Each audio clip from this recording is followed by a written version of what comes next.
अस्सलाम वालेकुम स्टूडेंट्स। आज हम चैप्टर 3 स्टार्ट कर रहे हैं सेकेंड ईयर का, जो कि बेसिकली इंटीग्रेशन के नेम से है। लेकिन जो 3.1 हम करेंगे इसमें इंटीग्रेशन का इतना रोल नहीं है। बेसिकली इसमें डिफरेंशियल के बारे में हम पढ़ेंगे। जो पहला क्वेश्चन है इसमें हमने डेल्टा वाई फाइंड करना है और डी वाई फाइंड करना है। तो अगर आप लोगों को मैं रिमाइंड करवाऊँ, जो कि हमारे पास डेरिवेटिव में हमने पढ़ा था कि वाई जो हमारे पास होता है वो एफ एक्स के बराबर होता है, फंक्शन ऑफ एक्स होता है वाई। और अगर मैं y में कोई डेल्टा वाई ऐड करूँगा तो x में मेरे पास, सॉरी पहले x में हम अगर डेल्टा x ऐड करें, मतलब x के अंदर थोड़ा चेंज लेके आएँ तो उसके लिहाज से y के अंदर भी चेंज आएगा। तो ये डेरिवेटिव में हम पढ़ चुके हैं फर्स्ट प्रिंसिपल, जो हम फर्स्ट प्रिंसिपल मेथड कहते हैं, जिसको हम ab इनिशियो मेथड भी कहते हैं। डेरिवेटिव बाय डेफिनेशन अगर हम फाइंड करें तो यहाँ से मेरे पास डेल्टा वाई की वैल्यू क्या आती थी, f of x plus delta x minus y. ये y जाकर उधर माइनस हो जाएगा तो डेल्टा y आ जाएगा मेरे पास F of x plus delta x minus F of X, क्योंकि y किसके बराबर है, एफ ऑफ एक्स के बराबर है। तो डेल्टा y की वैल्यू मेरे पास आ गई F of x plus delta x minus F of x. तो ये तो मेरे पास पहले वाले डेल्टा y का फार्मूला आ गया। नेक्स्ट मेरे पास हमने ये भी पढ़ा था कि फर्स्ट डेरिवेटिव जो होता है एफ डैश ऑफ एक्स वो बराबर होता है d y over d x के। तो अगर मैं यहाँ से dx को इधर मूव कर लूँ तो मेरे पास f dash of x into D x बराबर आ जाएगा dy के, और ये dy का मेरे पास फार्मूला बन जाएगा। तो ये पहला फार्मूला आ जाएगा और ये सेकंड। इन दोनों फार्मूलाज की मदद से हम ये पूरी एक्सरसाइज सोल्व करेंगे। थोड़ा बहुत इसको हम चेंज भी कर सकते हैं पहले वाले फार्मूले को। अगर F of x plus delta X की वैल्यू मैंने फाइंड करनी होगी तो फिर मैं इसको थोड़ा चेंज कर लूँगा। ओके, अब सबसे पहले हम देखते हैं कि हमारे पास इसमें डेल्टा एक्स रिक्वायर्ड है। तो जो क्वेश्चन है मेरे पास वो सबसे पहले किससे शुरू होगा, वो एफ एक्स है मेरे पास एक्स स्क्वायर माइनस 1, क्योंकि y एफ एक्स के बराबर होता है तो y को मैं एफ एक्स कह सकता हूँ। अब नेक्स्ट मैंने क्या करना है, x में चेंज आएगा, delta x plus delta x निकालना चाह रहा हूँ क्योंकि मुझे x प्लस डेल्टा एक्स चाहिए इस फार्मूले की मदद से। तो जहाँ पर x है वहाँ पे क्या आ जाएगा, x प्लस डेल्टा एक्स का होल स्क्वायर और माइनस 1। तो ये मेरे पास फंक्शन की वैल्यू आ जाएगी और ये मेरे पास F of x plus delta X की वैल्यू आ गई। अब मैंने डेल्टा वाई की वैल्यू निकालनी है, तो डेल्टा वाई की वैल्यू निकालने के लिए सबसे पहले F of x plus delta x आएगा, इसकी वैल्यू आएगी ये वाली। उसके बाद माइनस आएगा और फिर एफ ऑफ एक्स ये मेरे पास। अब ये दो टर्म्स है तो इसलिए मैं ब्रैकेट लगा देता हूँ। तो यहाँ से अगर मैं इसका स्क्वायर ओपन करूँ तो ये आ जाएगा एक्स का स्क्वायर प्लस डेल्टा एक्स का square plus 2x delta x minus 1 minus x square plus 1। ये साइन ओपन कर दिए। अच्छा जी, डेल्टा एक्स जो हम लिखते हैं बेसिकली, इसको मैं बता देता हूँ कि डेल्टा एक्स यहाँ पे सबस्क्रिप्ट है, ये एक्स अलहदा नहीं है, ये डेल्टा एक्स एक ही चीज़ है, इसलिए हम डेल्टा एक्स का स्क्वायर एक दफ़ा ही लिखेंगे, एक्स को अलहदा कंसिडर नहीं करना हमने। तो यहाँ से कटिंग हो रही है मेरे पास, एक्स की कटिंग एक्स स्क्वायर से हो जाएगी और माइनस 1 की 1 से कटिंग हो जाएगी। तो सिंप्लीफाई होकर क्या बचा, डेल्टा एक्स का होल स्क्वायर 2x और डेल्टा एक्स। तो स्टूडेंट्स अगर मैं यहाँ से अब डेल्टा एक्स की वैल्यू मुझे चाहिए और x की वैल्यू चाहिए, वो कहाँ से आएगी, इसको इस स्टेटमेंट से, ये देखें 3.02।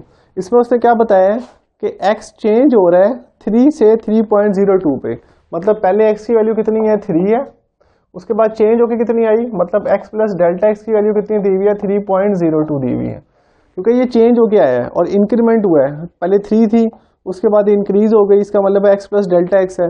तो यहाँ से हम डेल्टा एक्स निकाल सकते हैं। वो कैसे निकलेगा कि x जाकर उधर माइनस कर लें, तो 3.02 माइनस एक्स, और x किसके बराबर है, वो 3 के बराबर है, तो 3.02 माइनस 3, तो डेल्टा एक्स की वैल्यू कितनी आ जाएगी, 0.02। ये डेल्टा एक्स की वैल्यू आ गई।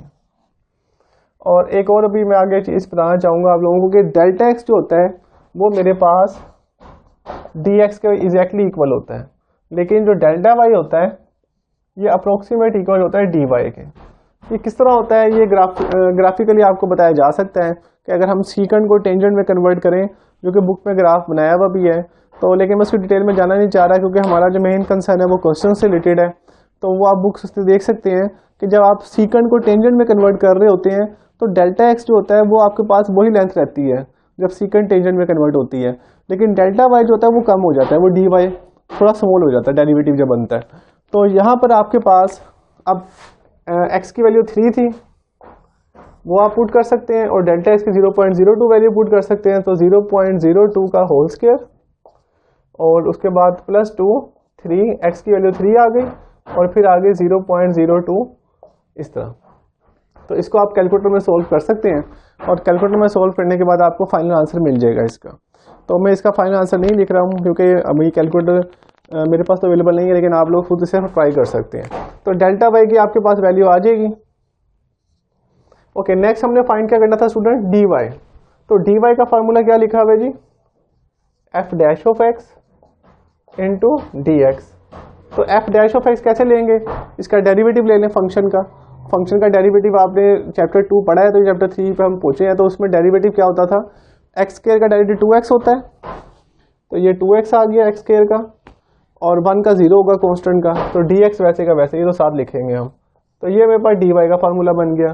तो 2 तो ऐसे ही आ गया, x की वैल्यू 3 आ गई, और ये आ गया 0.02 dx की वैल्यू, क्योंकि मैंने बताया डेल्टा x और dx बराबर होते हैं। तो डेल्टा x अगर 0.02 है तो dx भी 0.02 ही होगा। तो ये आपके पास सिंप्लीफाई हो जाएगा 6 × 0.02।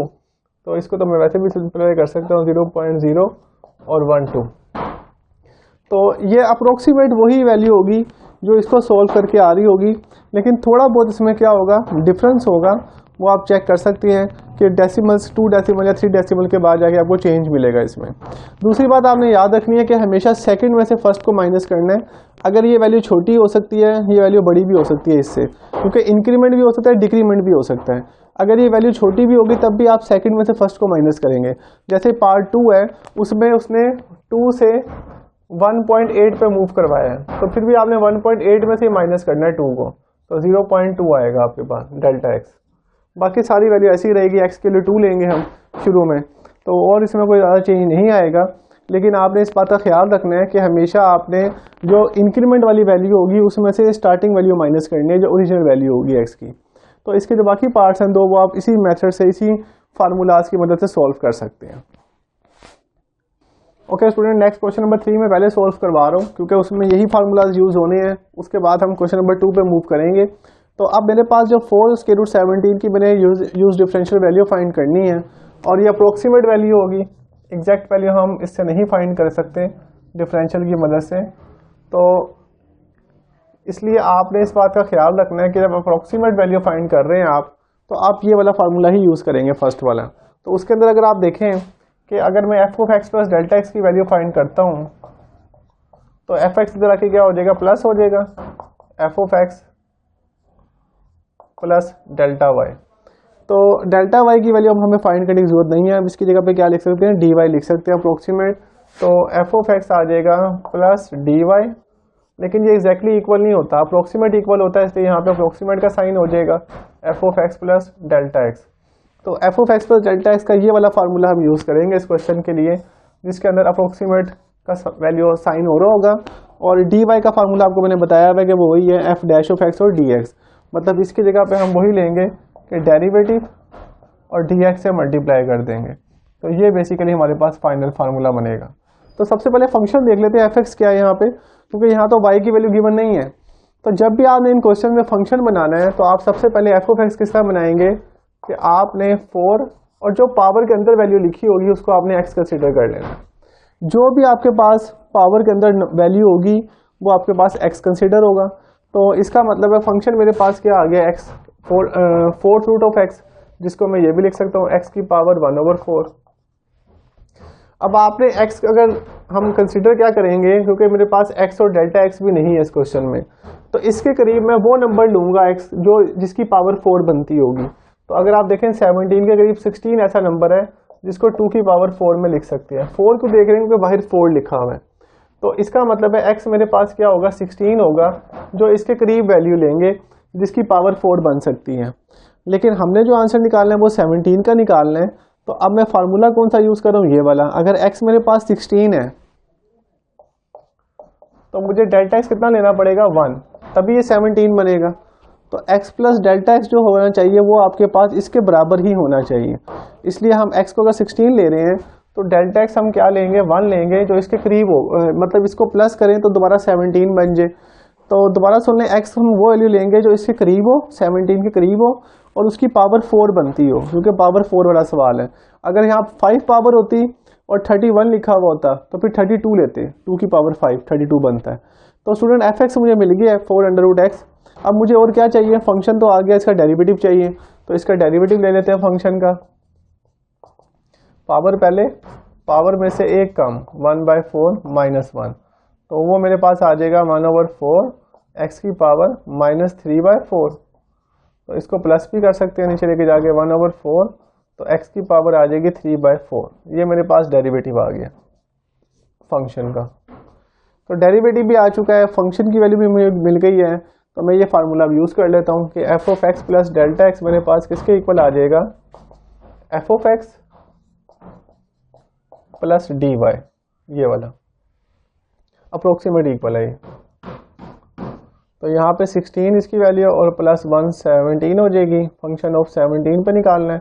अप्रोक्सीमेट एफ ऑफ एक्स वो मेरे पास किसके बराबर है 4, और x की वैल्यू कितनी ली हुई है 16, तो 4√16 प्लस dy का फार्मूला क्या होता है f डैश ऑफ x और dx, ये लिखा हुआ भी है। तो f डैश ऑफ x क्या है मेरे पास, वो ये है 1/4 x की पावर 3/4, और साथ मेरे पास dy में क्या आता है dx भी आता है, मतलब ये वाला फार्मूला मैं यूज़ कर रहा हूँ। तो f डैश ऑफ x आ गया, बल्कि यहाँ पे यही लिख देता हूँ f dash of x into D x, क्योंकि डी वाई की मैंने वैल्यू ही पुट कर दी है इसमें। तो डेरिवेटिव की वैल्यू आ गई, और डी एक्स की वैल्यू कितनी है 1 है, तो 1 लिख दी मैंने। अब एक्स के लिए यहाँ पे 16 थी तो 16 ही लिख लेते हैं, 16 की पावर 3/4। तो इसके बाद आप इसको सिंप्लीफाई इजीली कर सकते हैं, इसका आंसर 2 आ जाएगा आपके पास। और इसके बाद आपके पास 1/4 है, 2 की पावर 4 लिखे वो कैंसिल हो जाएगा, 2 की पावर 3 8 हो जाएगा, तो ये 4 × 8 आ जाएगा। तो इसको आप कैलकुलेटर में इजीली सॉल्व कर सकते हैं, जो कि बराबर अप्रोक्सीमेट इक्वल आएगा 2 + 1/32। तो यही आपका, इसको कैलकुलेटर में सिंप्लीफाई करेंगे तो आंसर मिल जाएगा। और कैलकुलेटर में आप डायरेक्ट भी सॉल्व कर सकते हैं 417 को, तो आप देख सकते हैं कि उसके बिल्कुल करीब करीब ही आपको आंसर मिलेगा। तो यही वो, इसके पहले भी हमने यही फार्मूला यूज़ किया था, लेकिन उसमें हम डेल्टा वाई फाइंड कर रहे थे, इसमें हम F of x plus delta x find कर रहे हैं। तो जब ये फाइंड करना है तो हमने फिर ये वाला फार्मूला यूज़ करना है, और डी वाई की जगह पे आप उसकी वैल्यू पुट कर दें। तो उम्मीद करता हूँ कि आपको समझ आ गई होगी इस क्वेश्चन की। और इससे एक और क्वेश्चन मिलता जुलता भी है जिसमें 31 पावर है, तो उसमें डेल्टा एक्स के लिए हम -1 लेंगे, क्योंकि उसमें हमें x 32 लेट करना पड़ रहा है जो इससे बड़ा है। तो जब बड़ा नंबर x लेट करेंगे उसके करीब, तो हमें डेल्टा एक्स को नेगेटिव लेना पड़ेगा, मतलब वो -1 होगा। Okay student, next question number 3 का ही पार्ट नंबर 3 में करवा रहा हूँ, थर्ड पार्ट, जो कि cos 29 है। और इसके अंदर भी हम यही वाला फार्मूला यूज़ करेंगे, अप्रोक्सीमेट वैल्यू हम निकालना चाह रहे हैं इसकी। तो सबसे पहले मैं फंक्शन लिखूंगा अपना एफ ऑफ एक्स, और वो क्या आ जाएगा cos x। जैसे मैंने पिछले क्वेश्चन में किया है कि वो पावर के अंदर वाली वैल्यू को मैं लेट कर रहा था, यहाँ पे जो भी एंगल होगा उसको मैं x लेट कर लेता हूँ, cos x हो जाएगा वो। तो इसके बाद अब मेरे पास डेरिवेटिव भी चाहिए फंक्शन का, तो इसका डेरिवेटिव हम इजीली फाइंड कर सकते हैं। cos का डेरिवेटिव -sin x होता है, वो आ जाएगा। तो अब आपके पास नेक्स्ट आपने क्या फाइंड करना है x। अब आप इसके करीब वो वैल्यू लेंगे जिसके ऊपर हमें डायरेक्ट वैल्यू मिल सकती है cos की, मतलब डेसिमल के बगैर भी हम लिख सकते हैं। तो वो 30 डिग्री है, 30 डिग्री पे मैं cos की वैल्यू डायरेक्ट लिख सकता हूँ √3/2। अगर मैं x को 30 लेट कर रहा हूँ इसके करीब, जिसका हमें एंगल डायरेक्ट पता लग सकता है, तो डेल्टा x की वैल्यू मुझे क्या लेनी पड़ेगी -1 डिग्री, क्योंकि इन दोनों को जमा करने के बाद 29 तो आना चाहिए ना। यहाँ पे अगर मैं 30 पुट करता हूँ x की जगह पे, तो यहाँ पे -1 डिग्री करूँगा, तभी सारे का आंसर क्या आएगा 29 आएगा। तो अब -1 डिग्री तो मुझे पास डेल्टा एक्स आ गया है, लेकिन यहाँ पे डिग्री के अंदर तो मैंने वैल्यू पुट कर दी है। अब अगर मैं फार्मूले में पुट करता हूँ, फार्मूला मेरे पास है f of x plus delta x approximate equal to f of x. F of x मेरे पास क्या है cos x plus d y, और डी वाई मेरे पास क्या होता है f dash of x into D x. तो अब इसकी वैल्यू पुट कर देते हैं, approximate equal to cos 30 degree plus f dash of x क्या आया -sin x, तो sin 30 डिग्री आ जाएगा, क्योंकि x मेरे पास 30 है और dx मेरे पास इसके बराबर ही होता है डेल्टा x के, तो ये आ जाएगा -1 डिग्री। अब आप जब डिग्री इसकी वैल्यू पुट कर रहे हैं, आपने इसको रेडियन में पुट करना है, क्योंकि इसका आंसर तो आपको डायरेक्ट मिल जाएगा। जैसे इसका आंसर आपके पास आ जाएगा/3/2, और इसका आंसर आ जाएगा -sin 30 का 1/2। तो आपके पास ये वैल्यू जो होगी डिग्री में नहीं पुट कर सकते, इसको हमें कोई नंबर्स की फॉर्म में पुट करना पड़ेगा ताकि सिंप्लीफाई कर सकें हम इसको। तो 1 डिग्री की वैल्यू आप कैसे फाइंड कर सकते हैं, वो आपने फर्स्ट ईयर में चैप्टर 9 में पढ़ा होगा कन्वर्जन डिग्री से रेडियन में। तो 1 डिग्री बराबर होता है π/180, तो माइनस π/180 आ जाएगी इसकी वैल्यू, और पाई के लिए आप यहाँ पे 3.14 पुट कर सकते हैं। तो 180 से अगर डिवाइड करें तो ये 0.0 समथिंग वैल्यू आएगी आपके पास, 0.01745 आएगी। ये बुक में एग्जाम्पल में भी सॉल्व हुई भी है 0.01745। तो ये वैल्यू आपने लेनी है 1 डिग्री की, और -1 डिग्री है तो -1 डिग्री के लिहाज से ही हम वैल्यू लेंगे। तो यहाँ पे क्या वैल्यू पुट करेंगे, -0.0174 और आगे 5 भी आ जाएगा। तो स्टूडेंट इसको अब अगर हम सिंप्लीफाई करेंगे तो आप यहाँ से देख सकते हैं कि ये माइनस और माइनस क्या हो जाएगा, प्लस हो जाएगा, क्योंकि साइन के साथ भी माइनस था और आगे उसके साथ भी प्लस माइनस आ रहा है। तो अगर मैं इसको सिंप्लीफाई करके देखता हूँ कि मेरे पास इसका फाइनल आंसर क्या आ रहा है। ओके, तो इसको अगर मैं सिंप्लीफाई करूँ इस सारी वैल्यूज़ को, तो मेरे पास अप्रोक्सीमेट जो आंसर आएगा वो मेरे पास 0.87 और 47 आंसर आ रहा है अप्रोक्सीमेट, जो कि आप चेक भी कर सकते हैं कैलकुलेटर से। और ये आपके पास क्या हो जाएगा, एक्स से आपके पास 30 है तो 29 डिग्री हो जाएगा। और इसको आप इस तरह, तो इसको आप पुट कर सकते हैं इसमें। एक्स की वैल्यू आपने क्या ली थी 30 डिग्री और डेल्टा एक्स की -1 डिग्री, तो ये आपकी F29 आ जाएगा। और फंक्शन मेरे पास क्या था, कोस एक्स था, तो ये कोस 29 बन जाएगा, क्योंकि अगर मेरे पास कोस एक्स एफ एक्स इसके बराबर है तो एक्स की जगह पे अगर 29 पुट करूँगा तो यहाँ भी 29 आ जाएगा। तो ये मेरे पास कोस 29 की अप्रोक्सीमेट वैल्यू आ जाएगी, जो कि मैं कैलकुलेटर से भी सॉल्व कर सकता हूँ। लेकिन क्योंकि क्वेश्चन में उसने कहा हुआ है कि यूजिंग डिफरेंशियल, आपने डिफरेंशियल की मदद से सॉल्व करना है, तो इसलिए हमें ये मेथड ही फॉलो करना पड़ेगा। इसको कैलकुलेटर से हम डायरेक्ट नहीं लिख सकते पेपर में सॉल्व करके। तो उम्मीद करता हूँ कि क्वेश्चन नंबर 3 जो है वो आपको अंडरस्टैंड हो गया होगा कि आपने अगर डिग्री में वैल्यू दी हुई हो, एंगल दिया हो, तब भी आपने इसको कैसे सॉल्व करना है। या अगर आपके पास कोई रेडिकल इक्वेशन दी हुई हो, जैसे 400√17 था या 31 वाला भी क्वेश्चन है, तो वो आप इसी तरह सॉल्व कर सकते हैं। नेक्स्ट क्वेश्चन नंबर 2 पे मूव करते हैं। Okay student, question number 2 solve करने से पहले आपको इसका आइडिया होना चाहिए कि डेरिवेटिव और डिफरेंशियल में डिफरेंस क्या होता है हमारे पास। तो सबसे पहले ऑपरेटर को देख लेते हैं। डेरिवेटिव में हमने जब भी ऑपरेटर लिया है तो डी ओवर जो भी वेरिएबल होता था, एक्स होता था, या डी ओवर डी वाई के लिहाज से भी लिया हुआ है डेरिवेटिव। अगर वाई वेरिएबल आ जाए थीटा के लिहाज से भी ले सकते हैं, डी ओवर डी थीटा भी हमने यूज़ किया था। तो डेरिवेटिव जब भी हम किसी चीज़ फंक्शन का लेते हैं तो हम उसमें चेंज देखते हैं with respect to some variable x y theta. किसी वेरिएबल के लिहाज से हम देखते हैं कि उसमें कितना चेंज आ रहा है।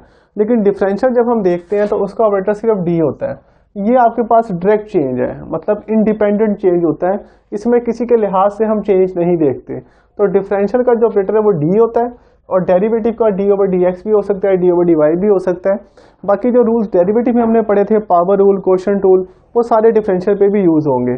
लेकिन जो चेंजेस आएंगे वो क्या आएंगी, जैसे एक्स है, इसका डिफरेंशियल अगर मैं लूँगा डी एक्स हो जाएगा। लेकिन जब डेरिवेटिव हमने लिया था एक्स का तो वो क्या आया था 1, क्योंकि डी एक्स और डी एक्स कैंसिल हो गए थे आपस में। इसी तरह वाई का डिफरेंशियल डी वाई हो जाएगा, लेकिन डेरिवेटिव हमने पढ़ा था d y over d x. तो ये थोड़ी बहुत चेंजेस होंगी, लेकिन अदरवाइज बाकी चीज़ें आपके पास सेम ही रहेंगी। अगर मैं एक्स का डिफरेंशियल लूँगा तो मैं क्या लूँगा, पावर पहले पावर में से एक कम, और आगे एक्स का भी लेंगे तो वो डी एक्स आएगा, क्योंकि अब हम डेरिवेटिव नहीं ले रहे जो 1 हो जाए।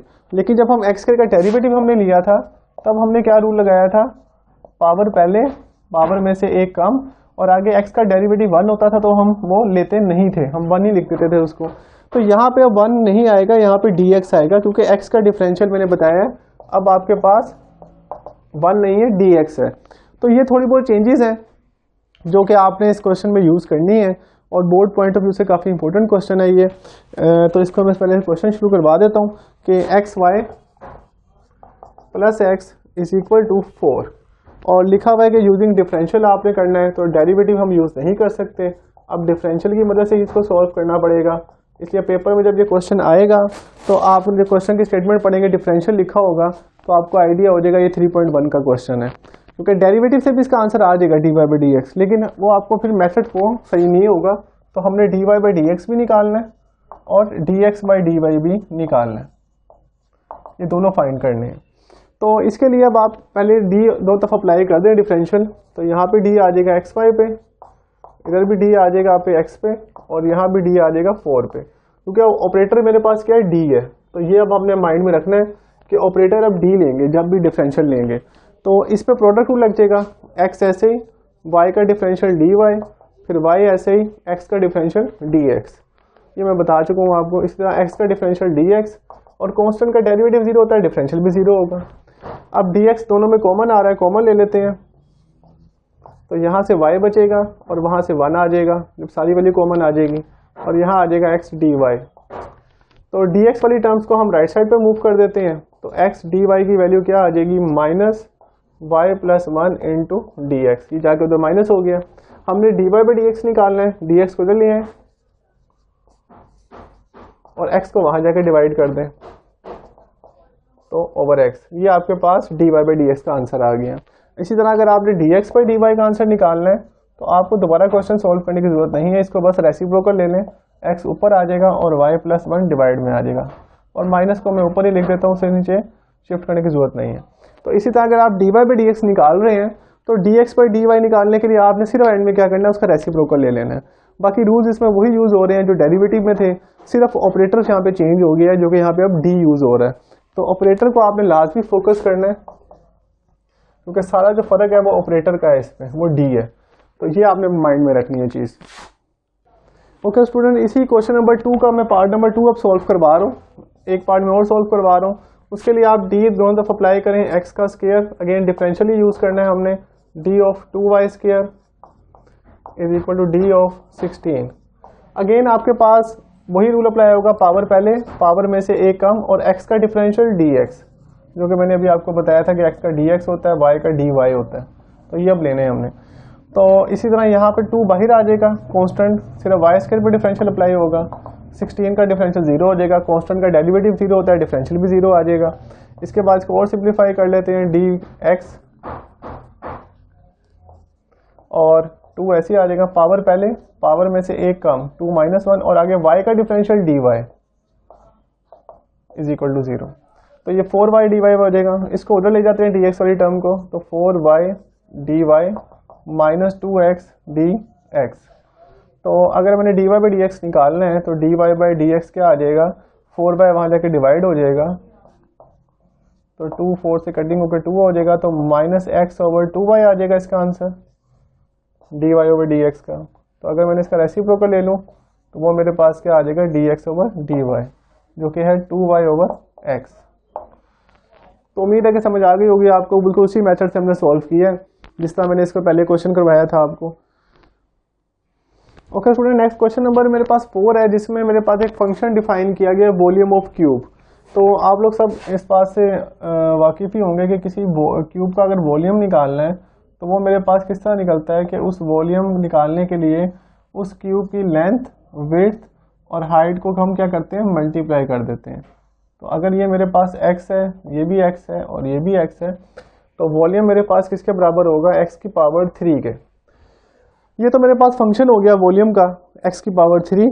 अब यहाँ पे x जो लेंथ है वो चेंज हो रही है, 5 थी पहले, उसके बाद चेंज होगी, कितनी हो गई, 5.02। तो इसका मतलब x प्लस डेल्टा एक्स की वैल्यू क्या होगी, 5.02।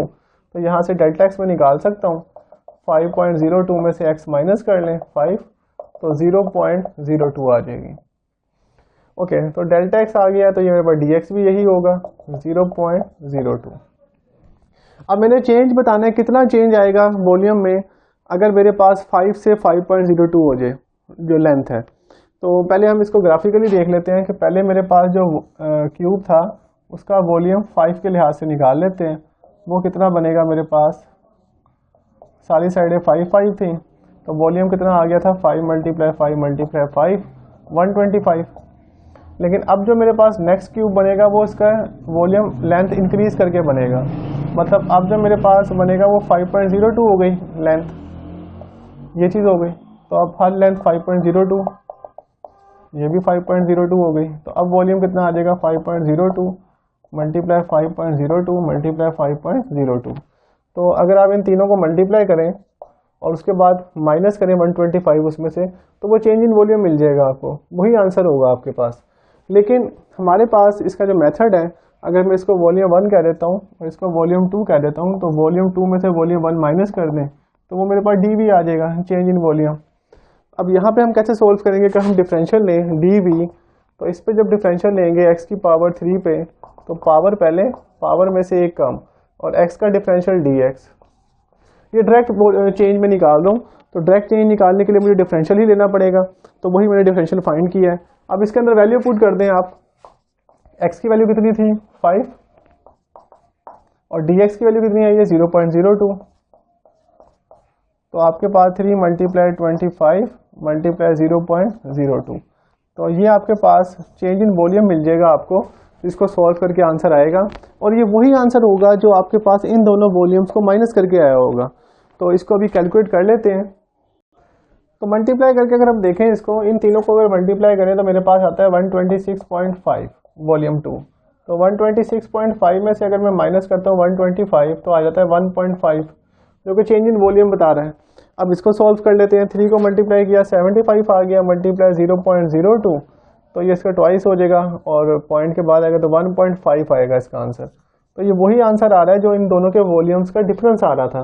तो इस तरह भी आप इसको सॉल्व करके चेक कर सकते हैं ग्राफिकली भी, लेकिन क्योंकि पेपर में उसने डिफरेंशियल की मदद से चेक करवाना है, नंबर आपको देने हैं, तो आपने डिफरेंशियल के मेथड से ही इसको सॉल्व करना है। तो ये प्रैक्टिकल एग्जांपल भी हमारे पास आ गई है कि डिफरेंशियल से हम किसी भी, अगर मेरे पास कोई स्पेस है जो कि इंक्रीज़ हो रही है वॉल्यूम किसी चीज़ का, शेप का, तो मैं उसका डिफरेंस निकाल सकता हूँ कि कितना वॉल्यूम चेंज हुआ है, वो इंक्रीज़ भी हो सकता है, वो डिक्रीज़ भी हो सकता है। तो उम्मीद करता हूँ कि ये एक्सरसाइज 3.1 आपको क्लियर होगी सबको, जो कि डिफरेंशियल से रिलेटेड थी। Thank you so much.